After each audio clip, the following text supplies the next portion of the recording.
This is Mrs. Kumuda Mayur from Engineering Mathematics Tutorials channel.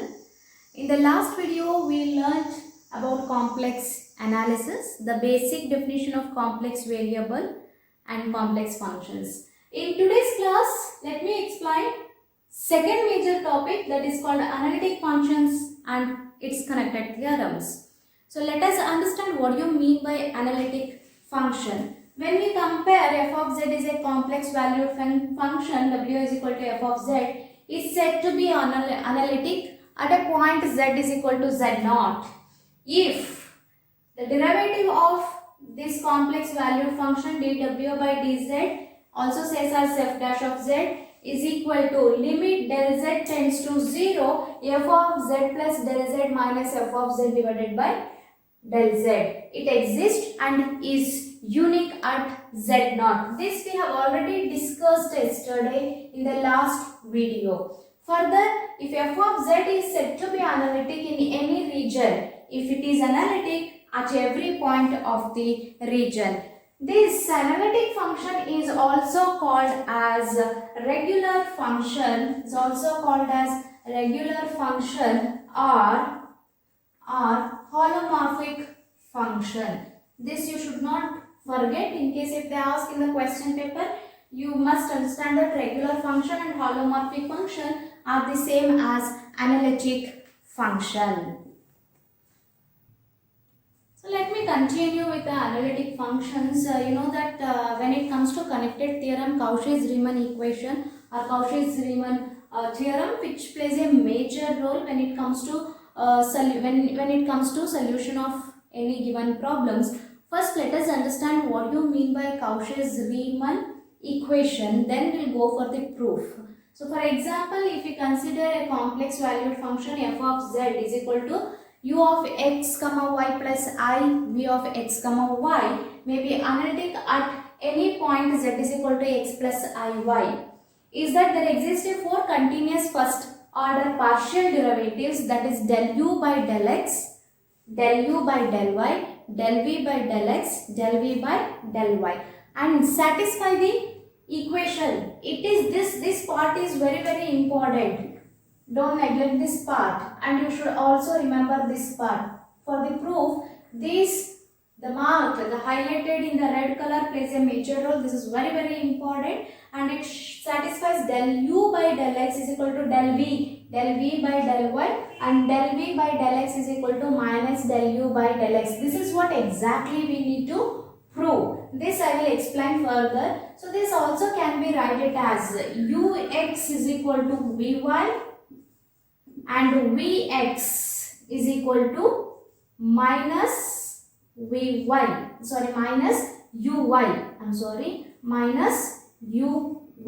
So this is called Cauchy-Riemann equation. So let me just explain how to derive this Cauchy-Riemann equation in polar form first. So as the Cauchy-Riemann equation says that ux is equal to vy and vx is equal to minus uy. So let me just concentrate on proof.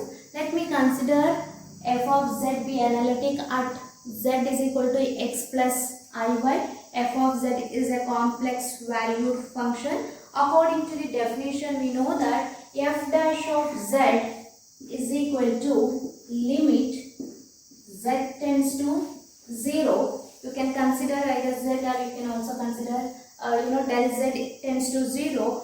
F of z plus del z minus f of z divided by del z.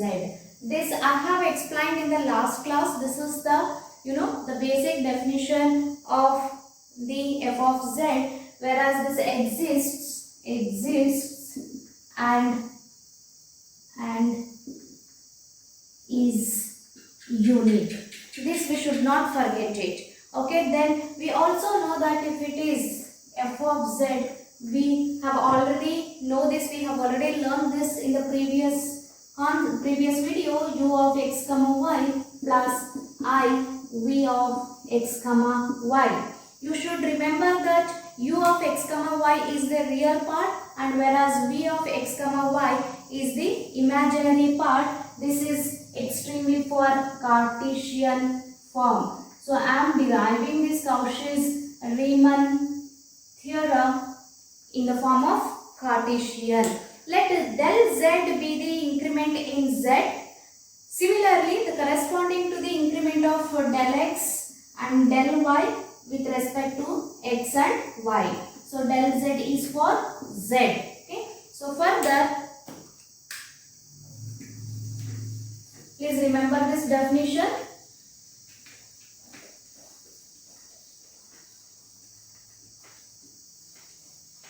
Yes, I have stopped. The last statement was, let del z be the increment in z corresponding to the increment of del x and del y with respect to x and y. So f of z will become, please observe very carefully the way how I am going to write it now.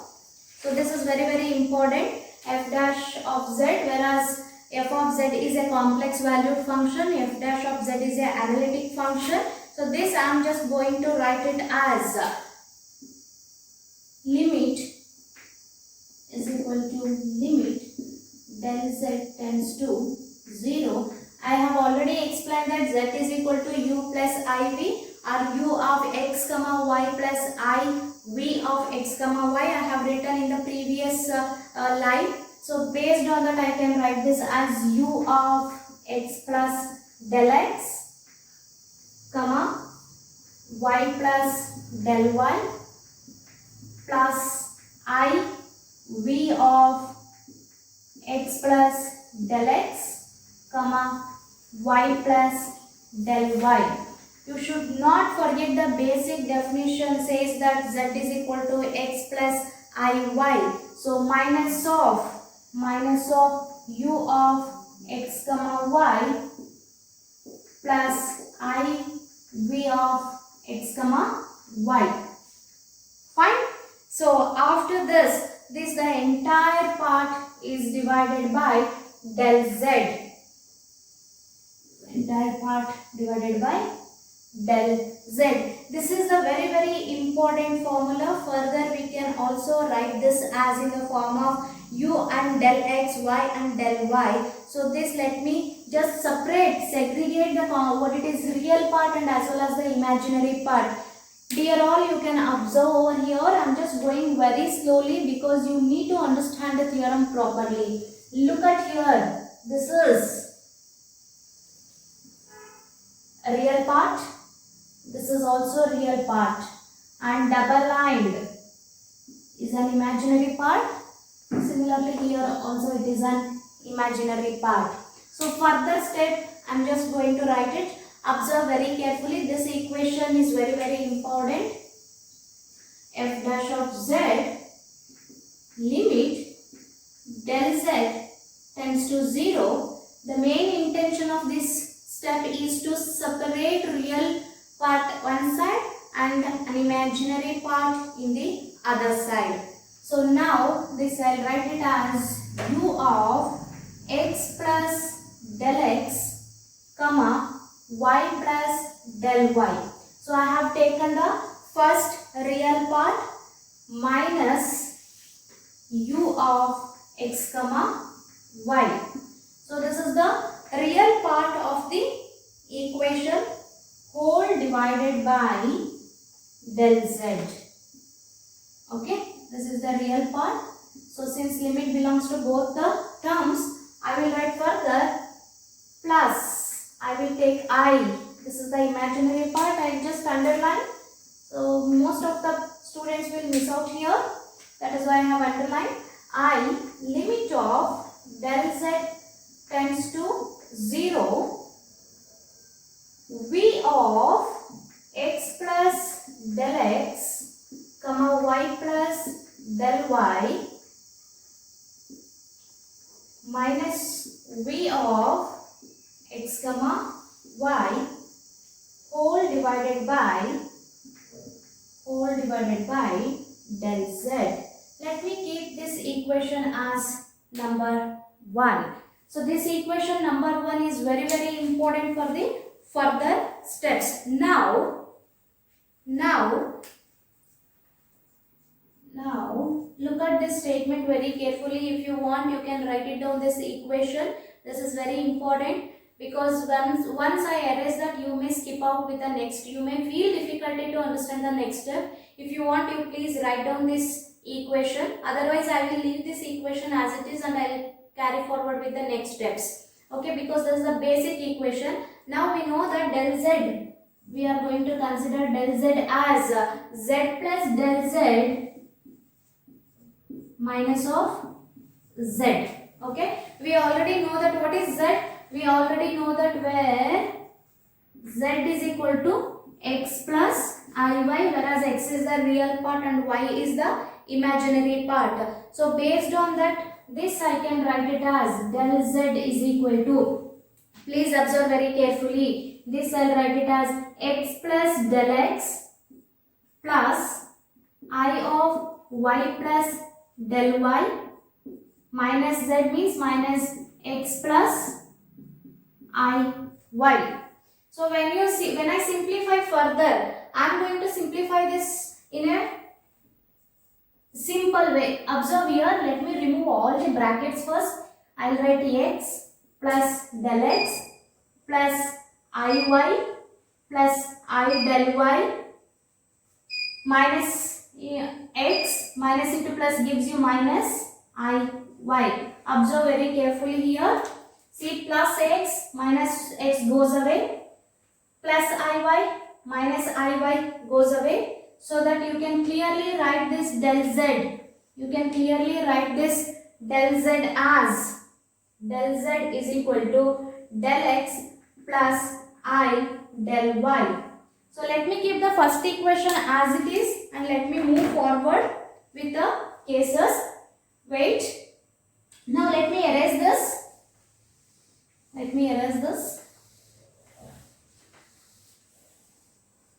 Yes. So the final step final line I have written over there, del z is equal to del x plus I del y.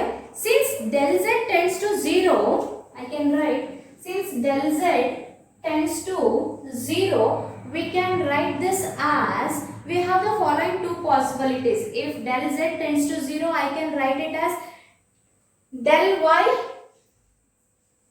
tends to 0 as well as del x tends to 0. Let me consider number of two possibilities in the way of case 1 and case 2 and let me explain it. Let me keep this equation number 1 and just write it up, and I will erase all these things and I will write it up. Let me just continue. Give me a second. Dear students, I just wrote this first equation here. Please, you can look into it. The continuity will go from here. I have stopped it here. Del z is equal to del x plus I del y. We have received the last step here. And since del z tends to 0, we have the following two possibilities. So first let me consider case 1. In case 1, let me consider del y tends to 0, or if I consider del y is equal to 0, so that we can write it as, del z is equal to del x. So if del z tends to 0, that doesn't mean that del x also tends to 0. So this is the basic concept. I'll just write it here. If del z tends to 0, ensure that even del x tends to 0. The next step you should observe very carefully what I am going to do it right now. So now f dash of z, I will take it as it is equal to limit del z is equal to 0. I have written. I have already knew that this is the case 1. I am following with the del y equals 0. So that limit in place of del z tends to 0, I can write it del x tends to 0. Observe very carefully. I am going very slowly. So u of x plus del x, I will write as it is. This del y is 0 I have considered, so that I will write y just like that. Minus u of x comma y. I will close the bracket. Observe, divided by del z is here. I will write it as del x since we have already know that del z is equal to del x.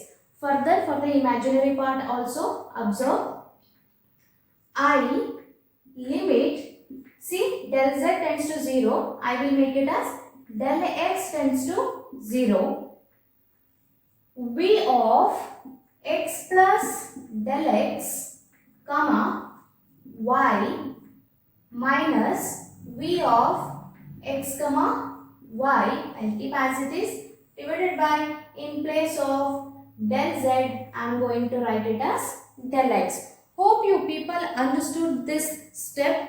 You can have a look into that for a while. If you all understood this, let me go for the next next step. These limits from the basic definition, are the partial derivatives of u and v. I think you have must learnt in semester 2.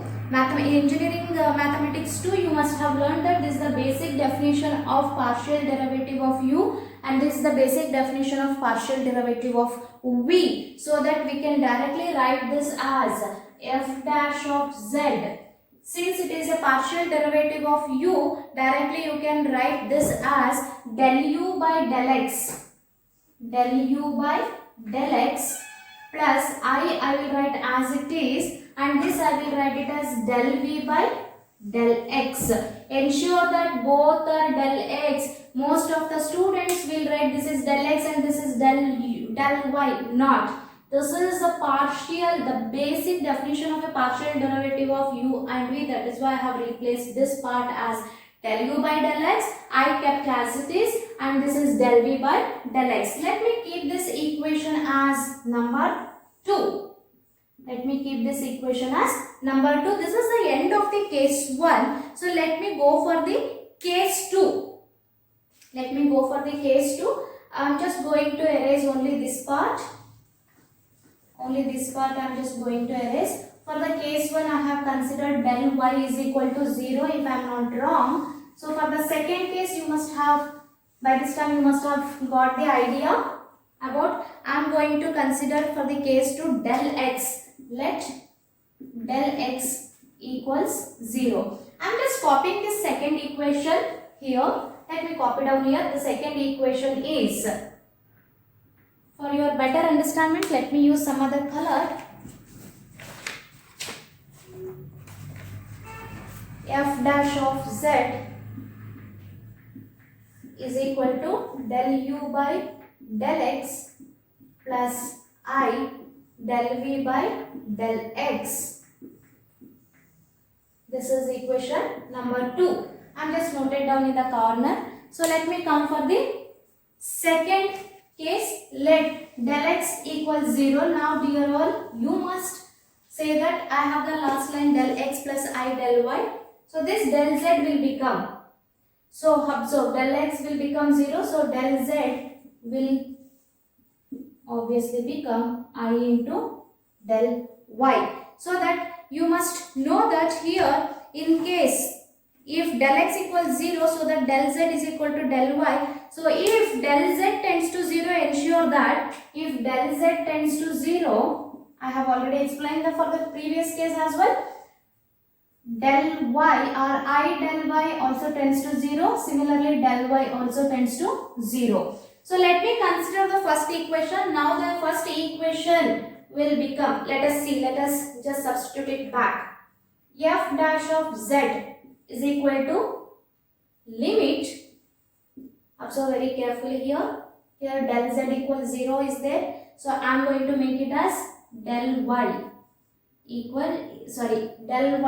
tends to 0. So while applying limit, you should be more careful.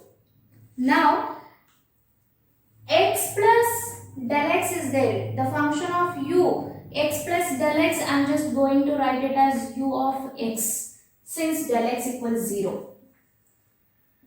Y plus del y as it is, minus u of x comma y as it is, divided by, here I should write not only del y, I should write I del y. This is one of the most important concept. Here I am going to write it as I del y. Here exactly the twist is there in this theorem. So now further let me continue. I limit del y tends to 0 v of x comma y plus del y minus v of x comma y whole divided by del y along with I. You should not forget this I.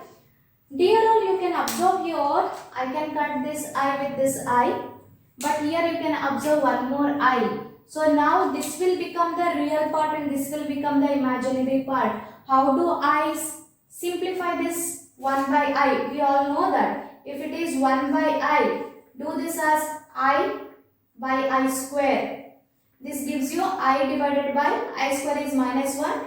Directly 1 by I can be write it as minus I. This you have already learnt in the basic concepts. So that now this I can write it as f dash of z is equal to minus I limit del y tends to 0 u of x comma y plus del y minus u of xy divided by del y and plus I and I got cancelled. Limit del y tends to 0 v of x comma y plus del y minus v of x comma y whole divided by del y. Fine. So imaginary part is, this is the imaginary part and this is the real part. Please do not forget this negative symbol that plays a major role. So as we know that this is a basic definition, partial derivative of function u and v. So this I can directly write it as f dash of z is equal to, I am telling you, this is the basic partial derivative meaning of function u and v. So let me write this as minus I del u by del y plus del v by del y. So let me keep this as equation number 4. So we have almost reached to an end. So now you must observe carefully. I am just going to erase only this particular step. Let me just copy down the equation number 3, not 4, the equation number 3 here. So what is the equation number 3 says? The equation number 3 says f dash of z is equal to minus or del v by del y minus I into del u by del y. This is the equation number 3. So by the time I erase this part, please have a look and interpret the equation called 2 and 3. You can see that whereas LHS is same, that is f dash of z is an analytic function. So if LHS is same, we can relate RHS. So from, if we equate RHS of equation 2 and 3, we get what we get. Let us observe. We are going to get it as del u by del x plus I del v by del x is equal to del v by del y minus I of del u by del y. This is what we are going to get since we are equating. Observe, this is called imaginary part and triple line is called real part and imaginary part. From this we can write this as del u by del x is equal to del v by del y and we can write imaginary part del v by imaginary get cancelled, del v by del x is equal to minus, don't neglect this negative symbol, minus del u by del y. So finally we can write this equation as ux is equal to vy and vx is equal to minus uy. This is what I supposed to derive, and this is called the Cauchy-Riemann equation in Cartesian form. Hope you people understood this derivation. These are the necessary conditions in Cartesian form for the f of z to be analytic. F of z is a complex valued function. Dear students, hope you understood the Cauchy-Riemann equation in Cartesian form and its derivation. Thank you everyone. Please subscribe to my channel, view or watch my videos. To get notification, please press bell icon. Stay home, stay safe. Bye all of you.